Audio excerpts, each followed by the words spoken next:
Hello everyone, it's been a while since I've made a theory video, but I'm back and I wanted to talk today about graveyard hate in Canadian Highlander. As always, there's going to be some resources in the description, and there will be timestamps down below, so if you want to jump around, feel free to jump around. That being said, let's get started. First, I want to give a brief definition of what is graveyard hate. Most people are probably aware of what it is, but it's always good to have a solid definition. Then I want to talk about the different types of graveyard hate that you can play. Then I want to talk about why you should play graveyard hate in Canadian Highlander, and general heuristics for evaluating whether graveyard hate is playable, whether a card that is graveyard hate is playable in Canadian Highlander. Then I want to give sort of a brief overview of common sideboard options for graveyard hate that you see in other formats that you should probably avoid in Canadian Highlander. Then I'm going to talk about colorless, white, black, and green graveyard hate options. Sorry, red and blue, you don't really get any good graveyard hate options. You can always use colorless options in those decks, but red and blue don't really get any specific graveyard hate. Then we'll wrap everything up. So first, what is graveyard hate? Graveyard hate, pretty simply, is anything that prevents your opponent from using the graveyard as a resource. Most commonly, when we talk about graveyard hate, we usually mean it's something that exiles cards from the graveyard, because most decks can't do anything with exiled cards. And when you exile something from the graveyard, it's effectively gone from the game. But obviously, this includes things like Endurance, which, even though it doesn't exile cards from the graveyard, it tucks them back into the library, which makes them not accessible in the graveyard anymore. But this can even count for things that you would normally think of as just being hate bears. So things like Containment Priest says if a non-token creature would enter the battlefield and it wasn't cast, exile it instead. Obviously, this can affect things like Blink or Green Sun Zenith, things that have nothing to do with the graveyard. But it's also a way of affecting the graveyard by preventing things like Flage and Uro from coming back, Reanimation, that sort of thing. Actually, Flage and Uro are cast, so that doesn't... that's wrong. But it prevents things like Reanimation, or some of the dredge threats, that sort of thing. So, in a way, it is a type of graveyard hate. And then obviously there are static effects like Dauthi Voidwalker, which prevent things from even going to the graveyard. So even though it's not actively exiling things in the graveyard that are already there, it's preventing your opponent from accumulating resources in their graveyard to use later on. So when looking at graveyard hate, I think that there are roughly 3 different ways of evaluating graveyard hate. And that's based off of what their function is, how often you can use them, and if they are repeatable, what their cost of activation is. So the first type are what I call cleaners. Graveyard cleaners are things that remove one or a finite number of cards at a time, and the goal of the cleaners is to keep the opponent's graveyard empty. It's trying to keep it clean over time. So these are things like Emperor of Bones, Scavenging Ooze, that sort of thing. They are not necessarily getting rid of the entire graveyard at once. They are simply trimming it down so that it's not allowed to accumulate and grow. Nukes, on the other hand, graveyard nukes, are things that just exile the entire graveyard or get rid of it all at once in some way. These are things like Remorseful Cleric, Endurance, Rest in Peace, that sort of thing. And there's a difference in which types of matchups you want cleaners versus nukes for, which I will get into in a little bit. Another way that you can look at graveyard hate is it can be one-shot graveyard hate, repeatable, or continuous. So one-shot graveyard hate is something that you just fire and forget. So this is things like Soul Guide Lantern. You tap it and exile each opponent's graveyard. That's it. You don't get to do it again. Things like Remorseful Cleric are also one-time use, or Endurance. These things are all one-shot. Repeatable graveyard hate is stuff that happens over time, and most nukes are one-shot, most cleaners are repeatable. And this is, it makes sense because if you want to be cleaning a graveyard over time, you need to be able to do it over and over. These are things like Cling to Dust, Scavenging Ooze, Emperor of Bones. All of these are repeatable sources of graveyard hate. Sort of the last category are continuous graveyard hate pieces. These are effects that place rules on the game that are just static and affect the ability to use the graveyard in some way. So these are things like Rest in Peace, Planar Void, Dauthi Voidwalker, Dryad Militant. cards which either exile things continuously or prevent things from going to the graveyard without actively, affecting the graveyard over time. Like, they just happen. You just place them, and it sets a rule in place, and that just affects the game for as long as they're on the board. When you're looking at repeated effects, some repeated effects come in the form of activated abilities, such as Scavenging Ooze or Unlicensed Hearse. And there's a big difference between Scavenging Ooze and Unlicensed Hearse because of the cost of activation. Scavenging Ooze costs a green to activate every time you want to exile a card from a graveyard. This means that it's technically unbounded by how much green mana you have, but it's the only constraint is how much green mana do you have. But it also means that if you want to exile something, you have to hold up mana, and that can change how you play pretty significantly. Whereas something like Unlicensed Hearse, it only ever exiles up to 2 cards, so if you need to exile 4 cards at once, it's no good. It's not, a good thing for that, not a good card for that. But because you don't have to spend mana to exile cards, it's something that basically doesn't interrupt how you play the game. You put it down, and then once it's in play, you just keep exiling things over and over, and you no longer have to think about it. So these are basically the ways that I would look at Graveyard Hate. You say, is it a cleaner or is it a nuke? Is it one shot, repeatable or continuous? And if it's repeatable, what's the cost of activation? So why should you play Graveyard Hate in Canadian Highlander? And the answer to that is that at the time of recording this, Bloomburrow has been out for a few weeks, post MH3. Basically, every deck in Canadian Highlander uses its graveyard in some fashion. This is not technically true. There are some decks that don't use the graveyard, but almost every deck uses the graveyard. Whether it's using it as fuel for delve spells or escape spells, Treasure Cruise, Murktide Regent, Flage, or keeping a certain number of card types in the graveyard for things like Delirium or the Goyfs. Most decks are going to end up using the graveyard. Even fair decks tend to run a fair Reanimate, maybe an Unearth. They're using ways to get stuff back from the graveyard. They're running a Detective's Phoenix, whatever, a Squee Dubious Monarch. And then obviously certain combo decks, like Breach combo decks, or decks that are using Intuition and Savine's Reclamation to rebuy their combo pieces. Obviously combo tends to use the graveyard. But a lot of fair decks have begun using the graveyard, and really almost everything that snowballs in this game, the Dreadfort Darkness, the Snapcaster Mages, that sort of thing, they all require the graveyard. And so Graveyard Hate has really never been more important. Because cutting off your opponent's access to the graveyard is a really good way to prevent them from getting engines, from snowballing, from having really strong threats. And it's not just optional anymore. It used to be where it was optional. Now, in my opinion, it's basically mandatory. So, Graveyard Hate heuristics. The first thing you should look at is what is the cost and the speed of the card that I'm using for Graveyard Hate. If you're using something that is only supposed to be for Graveyard Hate, it's a dedicated Graveyard Hate card, it should cost no more than 2 mana. These are the things like Nile Spellbombs, Unlicensed Hearses, that sort of thing. And that's because if you have like a 3 or 4 mana card that is your dedicated Graveyard Hate option, it's just going to come down way too late, or it's going to interrupt your own tempo too much to be able to play it. You can play Graveyard Hate cards that cost more than 2, but they should be cards that you would consider without the Graveyard Hate aspect. So these are things like Endurance, Urborg Scavengers, Graveyard Trespasser, Clothis. These are cards that are cost 3, but are pretty good on their own, and happen to be really good with Graveyard Hate. Like maybe Graveyard Hate is 30% or 50% of what they offer, but they also just have a reasonable fail case of being creatures or whatever. Many graveyard cleaners can be incidental and attached to creatures, but things that are incidental, like Sun Gold Sentinel, Emperor of Bones, that sort of thing, they tend to operate on really restricted timing. It's usually like beginning of combat or attack triggers or enter the battlefield triggers, that sort of thing.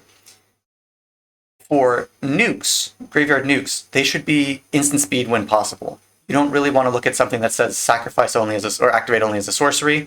You want to be able, if you want to nuke the graveyard, you want to be able to do that at any time, because graveyard nukes are basically emergency buttons. Cleaners are things that are just trying to prevent your opponent from using the resource by preventing the graveyard from growing. But nukes are your emergency, I gotta get rid of everything now. So always prefer instant over sorcery for nukes when you can. And honestly, the same thing with cleaners. But again, cleaners can often be incidental. Another thing you want to look at is what is my accessibility to my graveyard hate. Certain cards are a lot easier to find because of commonly played tutors. So, for example, any green creature is findable off of Green Sun Zenith. Any 1-mana artifact is easy to find off of Urza Saga. These things are much easier to find, and because we're playing a 100-card singleton, it's important that you have effective multiple copies of Graveyard Hate in your deck, because playing multiple dedicated Graveyard Hate cards is usually not viable. It dilutes your strategy too much. Cards that happen to be attached to creatures always have a lower cost of inclusion. So you play your Deathrite Shaman. Deathrite Shaman's is technically Graveyard Hate, but it's also just a mana dork. So the cost of including it in your deck is pretty much minimal, and it counts towards your Graveyard Hate slots. Same with things like Scavenging Ooze or Keen-Eyed Curator or Emperor of Bones. These are cards that are so easy to include because they happen to have a fail case of they're just creatures if you need them to be creatures. As far as the number of Graveyard Hate cards you should play in any given deck, I think aggro decks should have 0 to 2+. Some aggro decks, it doesn't make sense to play Graveyard Hate. So things like Red Deck Wins, you're never playing Graveyard Hate in that because you just don't have the slots for it. Every single slot in your deck needs to be dedicated towards killing your opponent. But something like Death and Taxes can definitely afford to include 1 to 2 pieces of Graveyard Hate. If you're playing a mono-black aggro deck, you can include Emperor of Bones and Urborg Scavengers and Graveyard Trespasser, and that's like already at 3 pieces of Graveyard Hate without even trying. So, generally speaking, it kind of depends on what colors you're in, but aggro shouldn't go out of its way to include Graveyard Hate most of the time. But if it can fit it in, it definitely wants as many as it can, because Graveyard Hate is a way to cut the knees off of mid-range control and combo decks, which lets you actually get in with your aggro threats. If you're not being stalled out by a Barrowgoyf or a Tarmogoyf, you're going to have a much easier time getting through. But at the same time, you shouldn't go overboard and play, 4, 6, 8 pieces of Graveyard Hate. Mid-range decks really want to be able to battle anything, and in my opinion, mid-range decks should be playing a minimum of 2 Graveyard Hate pieces at this point in time. And ideally, they would want to get 4+, and most of those can just be incidental. They can be the things, the Cling to Dusts, the Emperor of Bones, that sort of stuff. But you really do want to be attacking graveyards because so many fair decks use graveyards as a resource, and if you want to win fair mirrors, you need to make your opponent's stuff not work as well as your stuff. Control decks should fit at least 1 Graveyard Hate piece in, and probably 2 if they can. The thing about control is that you really can't afford to have super dead cards. So, if you play an Unlicensed Hearse, for example, and then your opponent plays Red Deck Wins, that's a really bad thing to have in control. Or, let's say you play Rest in Peace in control, and your opponent is a deck that doesn't use the graveyard at all. That's really bad. Control needs all of their cards to be useful at basically all points. So they can't afford to have too many dead cards in their deck, but it is good to have at least 1 because it helps against other control decks, other mid-range decks, other combo decks, or other mid-range and control decks, and against combo decks. Combo decks similarly should also have 1 to 2, but they should prioritize ones that cycle. You don't really want the incidental cleaners. You just want things like your Soul Guide Lanterns of the world, your Nile Spellbombs of the world. And this is mostly just because the floor of something being a cantrip is fine, but also disrupting, your opponent is also kind of useful when you're combo. You also can sometimes run 0. Sometimes the right answer for the number of Graveyard Hate pieces for combo is 0, but usually it's not too hard to fit in, 1 Spellbomb. Alright, let's talk about some sideboard level Graveyard Hate cards from other formats that you probably should not play in Canadian Highlander. So the first batch are the Grafdigger's Cage, Soulless Jailer, Weathered Moonstone type cards. These are cards that basically prevent creatures from entering the graveyard from battlefields or from graveyards, and prevents people from casting spells from graveyards. The reason that these are not so good is that, well, let's talk about them individually. Soulless Jailer is technically a creature, which is useful in creature decks, but it doesn't have any power, which means that if its effect is not relevant during the game, then it has no way of pressuring, and it's just an 0/4, which is not something that you would normally play in this format. It also doesn't affect every type of graveyard deck. It affects people who are playing Reanimates or playing Breaches and that sort of thing, but what it doesn't affect is people casting Delve spells, people using Delirium for their Goyfs, and these are really common in the format, and the fact that Soulless Jailer doesn't hit those is a huge mark against it. Weathered Runestone has much the same problem. It's technically a little stronger on the hate side than Soulless Jailer, but it's also not a creature to compensate. Grafdigger's Cage is the only one where I would say you might see this, you might have a reason to play this in Canadian Highlander. If you're playing some sort of prison strategy, the fact that Grafdigger's Cage is findable off of Urza Saga or various artifact tutors can be quite powerful, but again, it only really affects the breach strategies, the reanimation strategies, that sort of thing. It doesn't affect the Delve, the Delirium, that sort of stuff. Now let's talk about the free interaction that you would normally see in sideboards. This is Leyline of the Void, Fairy Macabre, and Ravenous Trap. So Leyline of the Void sees play in 64 formats because you can run 4 Leyline of the Voids, and when you mulligan towards it, you have a much higher chance of finding it. I don't remember what the exact percentages are, but they're definitely in the 17% plus range of finding a Leyline of the Void in your opening hand. And that's because when it's in your opening hand, Leyline of the Void is free. Otherwise, it's probably the worst card in your deck. In a 100-card singleton, Canadian Highlander, the odds of you finding Leyline of the Void in your opening hand is really low. And that means that you're almost never getting the free effect of it. And even if you do get the free effect of it, if you're in a matchup where Leyline of the Void doesn't really matter that much, then it's basically a dead card in your deck. Because we don't have sideboards, it's just a little too narrow of a card, considering the fact that the windows in which it's useful, meaning when it's in your opening hand, happen far too infrequently. Fairy Macabre is really designed for being an uncountable way of a free, uncountable way of removing cards from opponents' graveyards when you need to remove specific types of cards.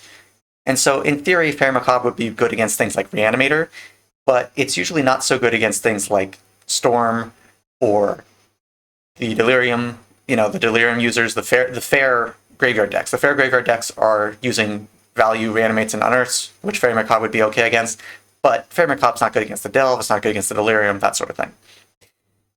And really, its baseline as a 2/2 flyer for 3 is just far too bad for this format. It doesn't have the incidental value of, oh, it's just a good card on its own. It's a bad card on its own, and the use cases for it are just too narrow in this format. Ravenous Trap is free if an opponent had 3 more cards go into the graveyard from anywhere this turn, which is a really restrictive condition, and Ravenous Trap mostly shows up against things like Bazaar decks in Vintage, from what I understand. So you just don't really have that same... It's just a completely different format context, and it's not very good here. It costs too much mana to cast for the fair amount, and the times when it'll work for the not fair amount is just way too rare. It'll happen when people are cantripping and fetching and stuff, but you don't really want to have a graveyard nuke that is conditional. You want your nukes to be unconditional. Bojuka Bog sees play in other formats, such as Legacy, as a utility land that you can get off of crop rotation. It sees plays in things like Commander, because the cost of inclusion is really low. And really, Bojuka Bog is not unplayable here, but it's basically only playable in exactly Lands Shells. Otherwise, a tapped monocolor land that doesn't have any types or any other really relevant abilities is just not playable. It's too restrictive in terms of timing, and it goes back to what I said, where you want your nukes to be instant speed, and Bojuka Bog is very much not instant speed unless paired with crop rotation, and if you're crop rotationing for Bojuka Bog, That's a pretty weak play overall unless you absolutely have to make it, and so you usually can't afford to put Bojuka Bog into your 100 cards unless you're playing a dedicated land strategy. And even then, it probably doesn't make the cut. Ashiok Dreamrender is a 3-mana card that, in theory, shuts down combo decks really, really hard and is very good at nuking the graveyard. It nukes the graveyards repeatedly, prevents your opponent from searching the library, which is really, really powerful. However, it's also a 3-mana sort of do nothing. If your opponent is beating you down with creatures, Ashiok Dreamrender does nothing to help you, unless obviously it's shrinking things like Goyfs and DRCs and that sort of thing. And so it's just a little too hit or miss. In this format, you generally want to stop your curve at 4, and so a 3-mana play has to be very impactful. And the fact that Ashiok can be either the best card that you've drawn ever or a completely dead card at 3 mana means that it's pretty hard to justify. I could see some play in big mana strategies or planeswalker strategies or whatever, but generally speaking, I would recommend avoiding Ashiok Dreamrender. Draenith Magistrate sees a lot of play, well, at least in the more spiky tables of Commander, because it hits commanders. You know, you have a guaranteed thing that you're stopping. In this format, Draenith Magistrate is basically only affecting things like the Burrows and Flages of the world and Breaches. It's not affecting reanimation spells, it's not affecting Delve spells or Delirium or any of that stuff, so it just doesn't shut off enough stuff, and a 1/3 baseline body is just a little too weak. If it were a 2/2 body, it would actually see quite a bit of play in this format, but 1/3 just doesn't pressure very well, and so it's kind of got a very low floor, and so it's just usually not very playable in this format. Tormod's Crypt is an instant speed nuke. It's free. It's findable off of Urza Saga. You know, it's got a lot of upsides, and you would normally think that that would make it see play, but the problem is it really only does one thing. It only works if your opponent is actively abusing their graveyard and you need an instant speed nuke. Unlike formats with sideboards, you can't just tutor it out of the sideboard with something like Karn, and so if you draw a Tormod's Crypt and it's just not useful, it's basically just a 0-mana artifact that doesn't do anything. Whereas something like a Nile Spellbomb or a Soul Guide Lantern, at the very least, if they're not good, they can replace themselves. They cycle themselves away. Yixla Jailer is something that you would see in vintage sideboards, and that's mostly because it deals with Dredge. In this format, Yixla Jailer, again, doesn't really hit most of the things you need. It doesn't hit the Deliriums, the Dredges. It does hit the escape creatures, but, you know, that's like a pretty small number of escape creatures. There's there's like Cling to Dust and Flage and Uro that see play mostly, and that's about it. I guess it's like Detective's Phoenix, but most of the time, Yixla Jailer is just not super useful. And also, it's a 2/1. Canadian Highlander is a lot more board-based than a lot of other formats, especially Eternal ones, and having something that is just a piker is pretty bad. And I think it should go without explanation that Surgical Extraction, despite being like a premium grave hate option in a lot of other formats, is not too good here, considering that we are 100-card singleton. This is mostly good for ripping all of the copies of a card out of somebody's deck, and there's only going to be one copy of a card in somebody's deck, because it's singleton. So, those are the niche picks. Now let's get to the things that you should actually play in Canadian Highlander. So, let's start with the Colorless Graveyard Hate. This can go into any deck, and so the usefulness of this is it goes into any deck and has a really low cost of inclusion most of the time, but is not necessarily providing a whole lot of utility outside of being pure grave hate. The top 2 Colorless Graveyard Hate pieces, in my opinion, are Relic of Progenitus and Soul Guide Lantern in terms of cost of inclusion. Both of these are cyclable, they're cheap at 1 mana, and they're both tutable off of Urza Saga. Soul Guide Lantern has the nice effect of exiling a card on ETB, which means that you can sometimes snipe like a valuable reanimation target or, you know, an Uro or a Flage or something before having to nuke the graveyard or just cycle away the Soul Guide Lantern. Relic of Progenitus has the benefit of being a nuke and a cleaner in one card, which is pretty rare. It's pretty hard to find that. One of the downsides of Relic of Progenitus is that the card that you're removing, your opponent gets to choose which card they're removing, which means that it's not very good for actually hitting things like reanimation targets, but it is good at chipping away at things like Delve or Delirium. Another problem with Relic is that it costs mana to use its nuke mode, which means that you can't just hold up the emergency button for free. You have to keep a mana open, which is very annoying, and it is symmetrical. So I said that a lot of Canadian Highlander decks use their graveyard. Well, odds are that you're probably using the graveyard yourself, so Relic of Progenitus is hard to include, and I would not include in a deck that uses its own graveyard. But if you don't use your own graveyard, I think Relic is a really good option.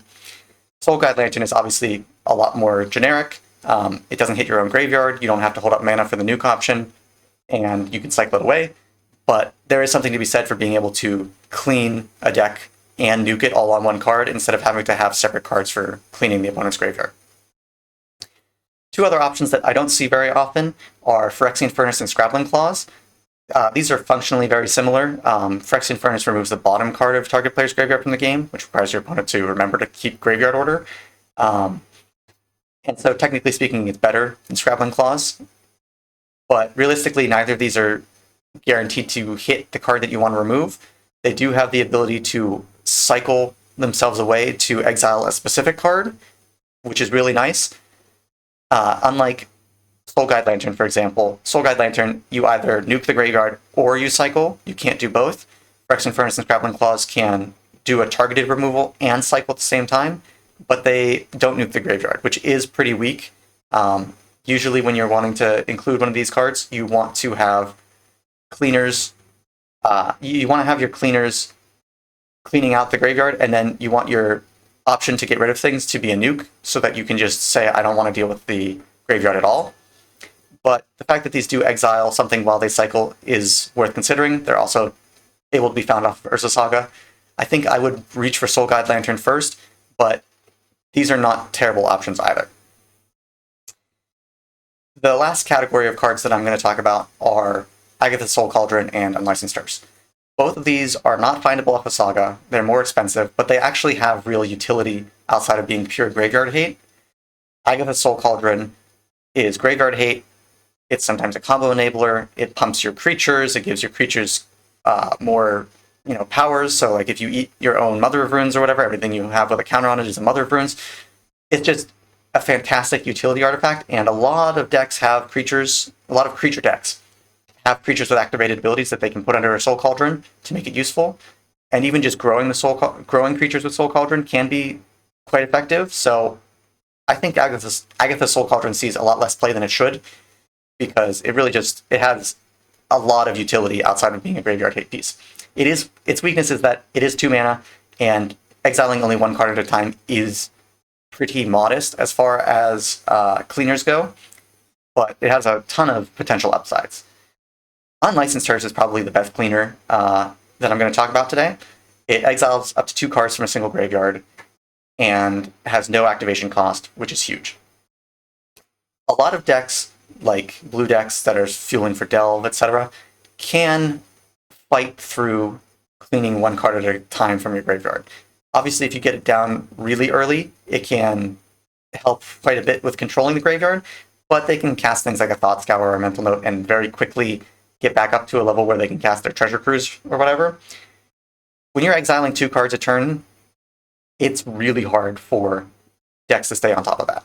So Unlicensed Hearse is really strong if you want to keep graveyards very clean. And it gets quite big. When you exile 6, 8 cards or whatever, all you have to do is crew it, and now you have a pretty giant beater, which is quite useful. It is 2 mana, which again means it's not findable for Urza Saga and so on, and it's more expensive, but it is a very strong option for many decks to play. And because it's colorless, it can fit into anything. Let's talk about white graveyard hate cards. So white's main strength for graveyard hate is that it's very good at putting down continuous hate effects that passively hit out the graveyards. It also has access to many of its effects through tutors such as Recruiter of the Guard that can find small hate bears, equipment tutors such as Stoneforge Mystic or Steel Shaper's Gift, and even things like Enlightened Tutor or Idyllic Tutor if you really want to go super deep. There's sort of 3 categories of cards that I have here. I have the Dryad Militant, which can be green or white. I put it here in white, but it can be in green or white decks. Sanctifier and Back, Samurai of the Pale Curtain, Rest in Peace. All of these are continuous effects that basically either exile cards from the graveyard and prevent them from going there, or just prevent certain types of cards from going to the graveyard, and can be very powerful in certain shells. I will say that Samurai of the Pale Curtain and Sanctifier, in fact, can be a lot harder to fit into decks because double white is really hard. And Rest in Peace, although Rest in Peace is not a creature, it doesn't have like the extra utility that a lot of these other cards do, where if it's not very useful, then you can just have it do something else. It can be a creature, it can attack, it can block. What it does do is that it exiles all cards, it nukes the graveyards upon entering, and then prevents graveyards from ever filling up. So unlike something like Planar Void, which prevents graveyards from filling up, or Leyline of the Void, or Dauthi Voidwalker, this gets rid of graveyards and keeps them clean, and so for that reason, it's just strong enough that I think it's playable in certain metagames, in certain decks. Containment Priest we talked about earlier, it's sort of much softer graveyard hate, it only prevents certain effects from happening, but again, these are all passive ways of preventing the graveyard from filling up, or from being utilized as a resource. Then you have a couple of cleaners in Sun Gold Sentinel and Lion Sash. Sun Gold Sentinel is just a 3/2 for 2, which is already pretty decent, and you can give it hexproof from a color and can't be blocked from creatures of that color. If you have Coven, it comes up. And it's a pretty good cleaner. It's a decent rate body, so it can count as graveyard hate, even though it's not really a super strong, dedicated graveyard hate piece. Lion Sash is a little bit of a strange one. It's able to be found off of Stoneforge Mystic, which is really useful, and it's basically the white version of Scavenging Ooze. It can grow a lot faster than something like Scavenging Ooze because there are a lot more permanents than there are creatures in graveyards, but it also can be really vulnerable because it's a 1/1, so if you don't have the mana to activate it right away, it can just get pinged off by something like an Orcish Bowmasters or a Wrenn and 6. There's push and pull with Lion Sash. It can be really useful. It can also be really hard to use. Holding up mana when you want to exile things can be really difficult in decks that want to just tap out every turn to keep applying pressure, so Lion Sash is definitely a good graveyard hate option, but it's something you have to evaluate whether you actually want it on your curve. And Remorseful Cleric is a decent body. It's 2/1 flyer for 2, and it can just be a nuke when you need it. Not much to say. It really only sees play in stuff like Death and Taxes or low to the ground white aggressive decks, but it's a viable option in Canadian Highlander.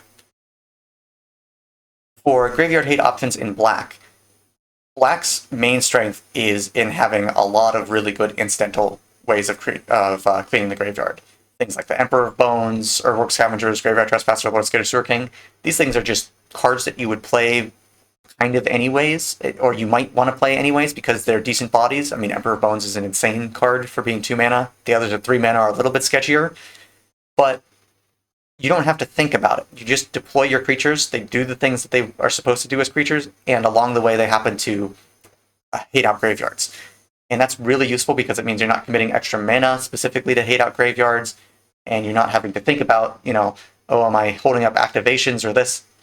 There's some weaknesses in that it's not as instant speed, but there's strengths in that it just will passively keep graveyards clean without you having to think about it. Dauthi Voidwalker is kind of like a Rest in Peace. Well, it's a Leyline of the Void. And it's a lot harder to include into decks because of the double black, but if you really want an anti-graveyard hate effect in Black, Voidwalker can be really, really strong. I will say that it is a lot worse at being a generic good card, both for its double black cost and the fact that it basically can't block. It's basically an aggressive card only. But it is something that you should think about if you are looking like, okay, I'm in Black, I want really extreme graveyard hate. Dauthi Voidwalker is a good one to choose. Nile Spellbomb is technically a colorless card, but you basically shouldn't play this over Soul Guide Lantern unless you can pay the black cost. It removes the ability to hit something once, like Soul Guide Lantern has, but it has the ability to nuke the graveyard and draw a card at the same time, which basically no other card does. Cycling and nuking graveyard is really, really powerful, and it's very hard for this card to be dead because it's found off of Urza Saga, and it can just cycle itself if you don't need it. Boggart Trawler is also another way to include a nuke into your deck at pretty low cost. It's an MDFC, which means that it just counts as a land in your deck, or it can count as a land in your deck. And even though it's not super impressive on the front side, its cost of inclusion is pretty low to up your graveyard hate count. Finally, there's Cling to Dust, and this is something that you'll see more often in control decks than in generic mid-range, and certainly not aggro decks. But the ability to tactically pick out cards while cantripping is really powerful. And then having a late game grind engine, like it's technically repeatable Graveyard Hate. It's a little expensive, but having a late game engine that can draw you multiple cards while hitting out the graveyard can be pretty useful. Finally, let's talk about green Graveyard Hate cards. So green is really good at having activated abilities that can remove specific cards from graveyards at instant speed. You'll have cards like Deathrite Shaman, Armored Scrapforger. These can just function basically as mana dorks, but they have the added benefit of being able to effectively be Graveyard Hate when you need it. Obviously, it can be a little bit awkward with something like Armored Scrapforger or Deathrite Shaman, where you go to exile something, or you need the mana to do something with your turn, and so you use them as a mana dork, and then you don't have the Graveyard Hate held up. But these are cards that you would maybe be able to just play anyway, because especially something like Deathrite Shaman, which can go in green or black decks. Deathrite Shaman, it's a 1-mana dork. That's already like a playable card on its own, so the fact that it's Graveyard Hate attached to it is very powerful. Then you have things like Scavenging Ooze and Keen-Eyed Curator. These are 2-mana creatures that have the ability to exile cards one at a time for 1 mana. Scavenging Ooze requires less green up front, but more green for activations, which can be difficult, whereas Keen-Eyed Curator is double green up front and generic for activations. It's kind of a mixture of the two. I mean, it really depends, can you make double green? If you can make double green, I would say Keen-Eyed Curator is often much better, especially because it's much more likely to grow. It's a lot easier to exile 4 or more card types to basically exile Delirium, especially with so many decks these days focused on Goyfs and DRCs and Delirium themselves. Whereas Scavenging Ooze has to specifically eat creatures to grow. And obviously Keen-Eyed Curator is base 3/3 as opposed to Scavenging Ooze being a base 2/2. But they're both effective ways of applying Graveyard Hate into a green creature deck. One thing that is annoying, though, about both Keen-Eyed Curator and Scavenging Ooze is that they have a cost to activate. So if you need to exile a lot of things over time, you need to sink a lot of mana into them, and even if you just want to exile one thing, it means you have to hold up mana. Generally, this is not like the worst thing in green decks because you have an abundance of mana with mana dorks and stuff, but it is a real cost in that, if you've got 3 mana and you wanted to play a 3-drop in your hand, you have to put down the shields for the Graveyard Hate. It's just something to think about, but these are all really good options in green decks, and they're also able to be found off of Green Sun Zenith, which is a very commonly played tutor. So that's one of the benefits of having your Graveyard Hate being in green. 2 multicolored cards are Territorial Kavu and Klothys, God of Destiny. I think I've only ever seen Klothys in exactly red-green monsters, and sometimes maybe in like Jund. But it's kind of hard to justify because it is 3 mana. It does have the benefit, though, of not being a creature. And I know that sounds weird when I talked about, having the nice fail case of being a creature is really useful for your Graveyard Hate pieces. But specifically in metagames with a lot of blue decks, Klothys not being a creature makes it very hard to remove, which means that it's just passively dealing damage over time and exiling graveyards over time. And that can be really useful in grindy matchups. But it also can be a downside when you draw your Klothys and your opponent is beating you with creatures, and Klothys is not a blocker. Territorial Kavu is technically a red-green card, but really it's like a 4-color card. I basically wouldn't play this in anything with less than 4 colors. But it is incidental Graveyard Hate. It's obviously looting. It's a big body. Just a very useful piece of Graveyard Hate to include in your 4-color deck at 2 CMC. And then finally, the last one for green is Endurance. Endurance is an insane card. It's really good on rate. It's a 3/4 flash with reach. It can be free when you need it to be by just exiling another card. It's huge amount of protection against graveyard decks. Endurance is basically an auto-include into any deck that can reasonably make its colors. It might not fit into certain 4-color builds, but it certainly fits into basically every 2- and 3-color build. There are other green creatures that do exiling. Things like the Cemetery Prowler, I think it's called, and other stuff. The thing is that once you get to 3 CMC, the cost of inclusion goes up by a lot, and most of these creatures are double green, which means they're not very splashable. So if you're in mono green or in like a base green monsters deck, you can consider adding more 3 CMC Graveyard Hate in green, but there are diminishing returns after a certain point. Okay, so now that we've talked about Graveyard Hate, what's playable, what are the reasons you would want to play Graveyard Hate, let's just finish things up. Graveyard Hate is an important consideration for pretty much all Highlander decks nowadays. Almost every deck uses the Graveyard in some form, and I think that most decks should aim for at least one piece of Graveyard Hate, and ideally would aim for 2 to 4 plus pieces. Obviously, this depends on your local metagame. You have to you have to build for your metagame. Cleaners, Graveyard Cleaners, are best at neutralizing fair payoffs, the Delves, the Escapes, the Deliriums, the Value Reanimates, that sort of thing, while Nukes are best at dealing with combo attempts, such as Breach or Yawgmoth's Will or Dredge decks, etc., and can be useful for putting a hard reset on graveyards that have grown especially big over the course of a very prolonged game. Continuous effects are really powerful when they work, but they can be really inflexible, especially if they're drawn later in the game. Like a Dryad Militant on turn 1 is a 2/1 for 1 that is just attacking and is hating out graveyards from turn 1. If it's drawn on turn 6, it's basically not doing anything. So continuous effects are things that I would choose sparingly. They can be really high, they have a very high ceiling, but they can have a very low floor as well. Also, just in conclusion, tailor your deck to your specific metagame. Some metagames, people are not really using their graveyards. In some metagames, people are using their graveyards a lot.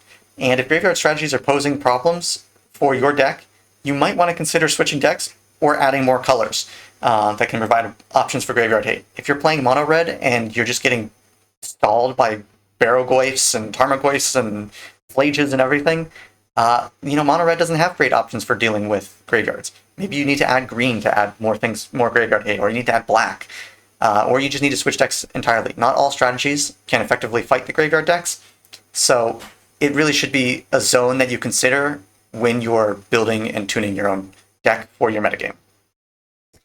But yeah, that's basically all I had to say. I think that this is a relatively short one. I just wanted to talk a little bit about what Graveyard Hate is available and useful in Canadian Highlander, and I hope that this video was helpful. Thank you for watching the video. I hope that you enjoyed that and it was informative. For some more long-form theory content, check out the playlist on the left. For some gameplay videos and to see the format in action, check out the playlist on the right. Thank you again for watching the video. Have a great day, and I'll see you next time.